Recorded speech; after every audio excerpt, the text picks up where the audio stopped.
connais ce sentiment? Tu étudies le français depuis des années, tu connais la grammaire, tu as un bon vocabulaire. Mais quand un français te parle, tu ne comprends rien. Pourquoi?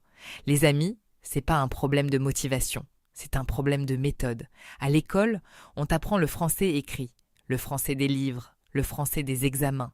Mais le français qu'on parle dans la rue, au café, à la maison, c'est une autre langue, littéralement. Regarde cette phrase. Je suis pas allé au ciné hier. Tu l'as comprise? Si oui, tu es déjà devant 91% des apprenants. Première raison, les Français avalent l'exhalent les mots. Pas parce qu'ils sont paresseux, c'est juste naturel. Je ne sais pas devient je sais pas. Je suis devient je suis. Il y a devient y a. À l'école, on t'apprend la version complète. Dans la vraie vie, personne ne parle comme ça. Deuxième raison, le vocabulaire quotidien. Tu connais automobile? Les Français disent bagnole. Tu connais travail? Ils disent boulot. Tu connais nourriture? Ils disent la bouffe. Ce sont ces mots-là que personne ne t'apprend à l'école. Troisième raison, les expressions.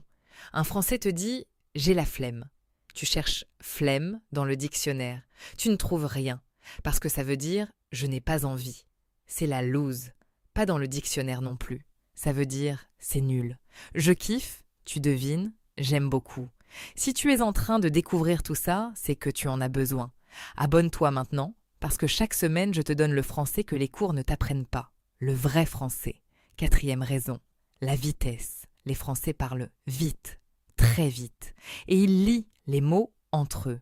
Les amis ne se prononcent pas les amis, c'est les amis.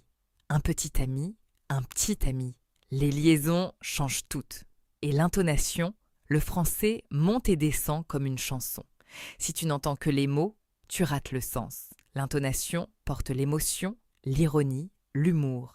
Cinquième raison, l'argot et les références culturelles.